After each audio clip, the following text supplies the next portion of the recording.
You are watching Market Watch, the brief overview of the key events from the world of finance. The past week has been extremely turbulent for investors, marked by a significant drop in technology stocks amid deepening trade tensions between China and the United States and uncertainty in the election race of U.S. President Joe Biden. With the global outlook becoming increasingly uncertain, even interest rate expectations have temporarily taken a back seat. The attempted assassination of Republican presidential candidate Donald Trump last weekend may be a harbinger of new turmoil in the markets, which has already been reflected in the jump in the VIX index, known as the Wall Street Fear Indicator.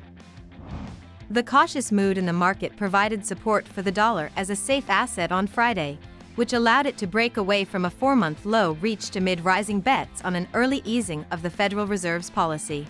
Fed policymakers in recent days have laid the groundwork for a rate cut in September, while the European Central Bank on Thursday left open the possibility for a similar move. As for the Bank of England, the conditions for easing rates have not yet matured, and traders have reduced the likelihood of a rate cut in August. As for yesterday's decision, the ECB left the key interest rate at the current level, which was in line with the expectations of most analysts.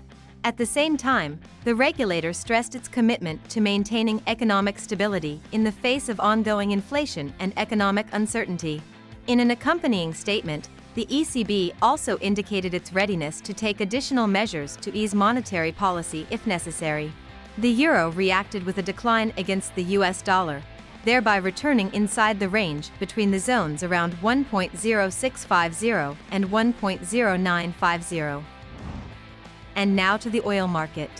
On Friday, oil prices continued to remain at weekly lows, which puts them on track for a second consecutive weekly decline. The strong dollar and mixed economic signals have put pressure on investor sentiment. The lack of specific stimulus measures from China, the largest oil importer, has also put pressure on commodities. China's economy grew by 4.7% in the second quarter, below expectations, raising concerns about oil demand in the country. As for the supply side, some concerns about this kept losses to a minimum. That's all I have. Follow the news carefully and be prepared for all the surprises of the market.